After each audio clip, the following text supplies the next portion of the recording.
Alright guys, magandang umaga sa ating lahat at may papakita ko sa inyo bagong bili natin pressure washer.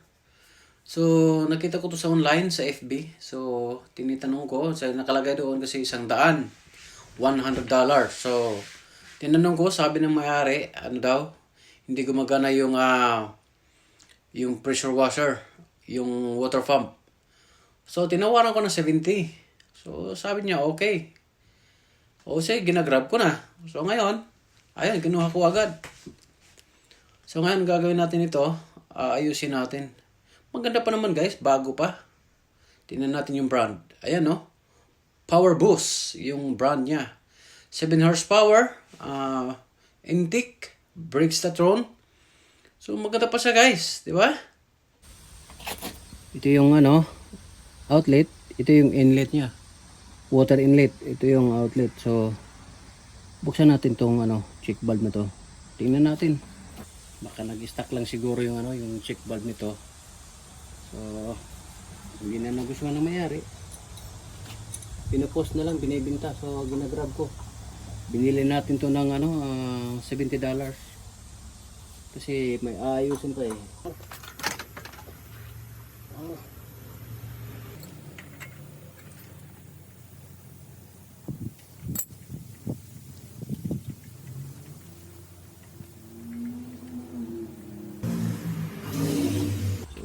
Ito yung check valve niyan.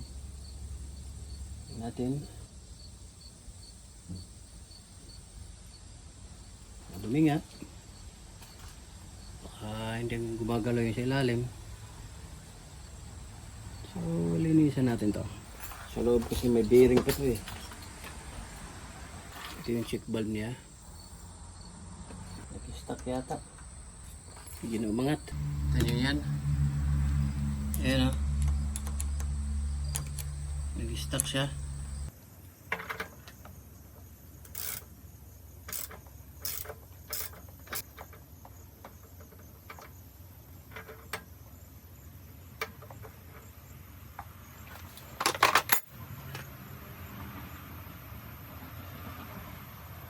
Yan. Ito yon. Hindi na gumagana. So ito yung check valve sa ilalim. Hindi na siya gumagalaw. Yan o. Hindi siya gumagalaw kaya walang tubig lumabas. Kaya na bumalik. So ayan o. Hindi guys ha. Spring nagdadala niyan yun. Yan.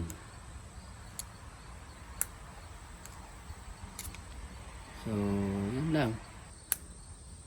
Hindi na siya bumabalik. Gagawin natin, linisan lang. So sprayhan natin to. Ito lang problema niyan, check valve.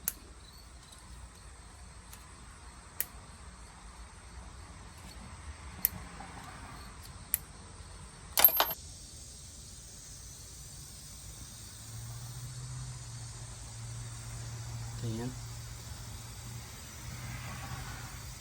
Sira na o-ring. So ayun guys, bubuksan natin kasi barado siya, walang lumabas. Buksan natin lahat kasi barado. Yan. Lalagyan natin tubig, lalabas siya sa baba lang. Sa baba lang siya.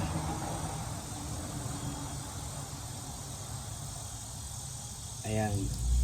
Para pag i-close mo, wala na siyang plunger eh, nilabas ko na. Ayan. Wala. Hindi siya tumagas dito. Yan lang. So dito wala.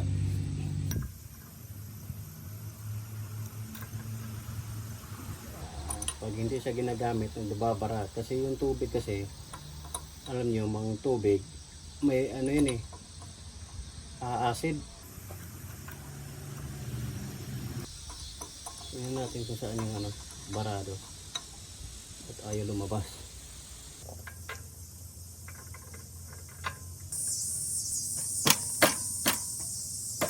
Yan.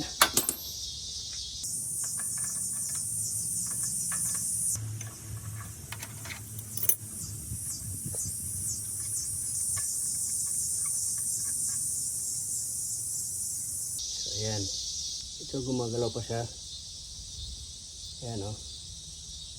Yung o-ring pala naputol. Tingnan nyo.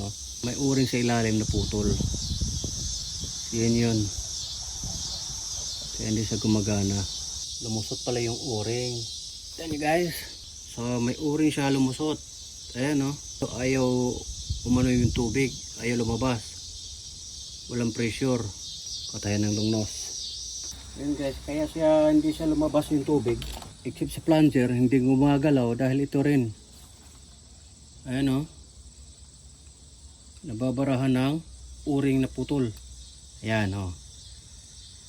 Ito lang problema. Naputol. Lumusot dyan. Sa lakas ng pressure. Siya lang ang trabaho. Tanggalin lang natin para malinis lahat.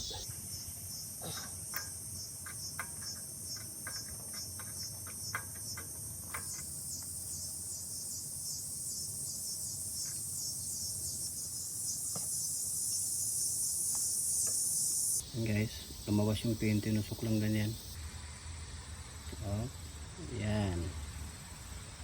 Para mahugot natin yung sa ilalim. So,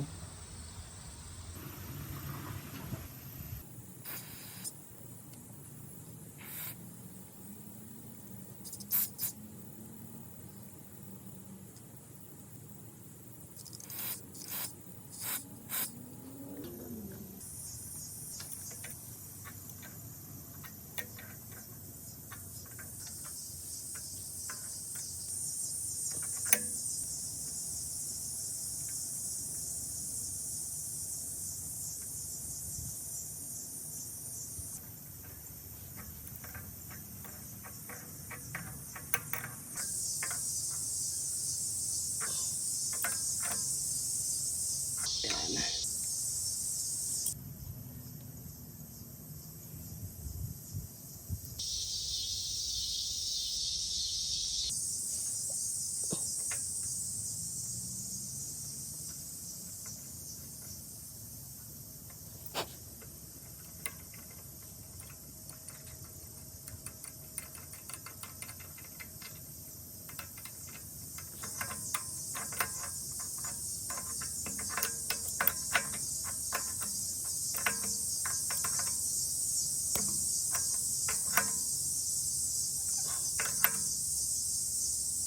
Yan.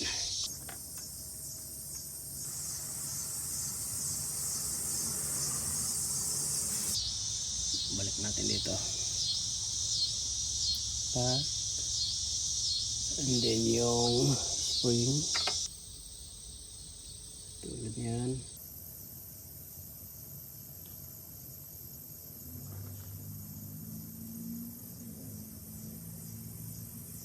Yan. Balik natin, hipitan.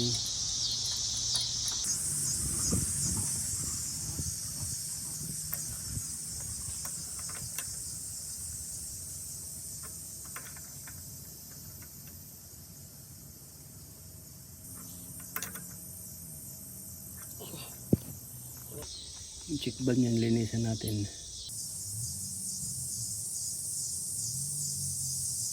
Tapos yung spring.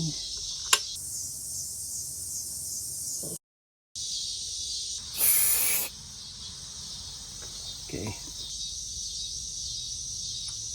Yan. So, ngayon, ihigpitan natin siya. Tulad niyan.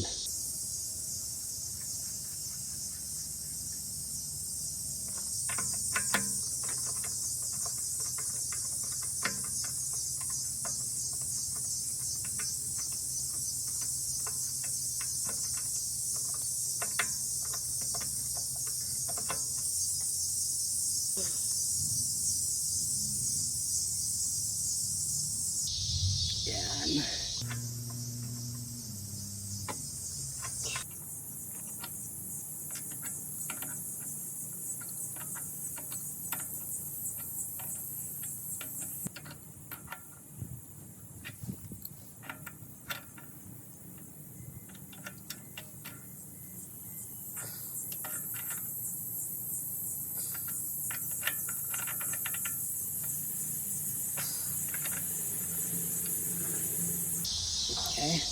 natin tubig. Subukan natin ng may tubig. Pagpaawas natin.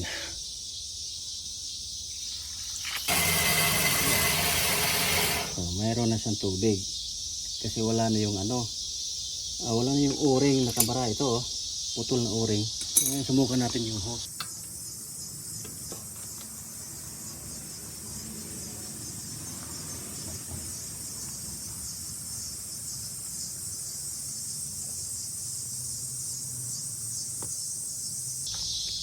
So, ibig sabihin,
okay.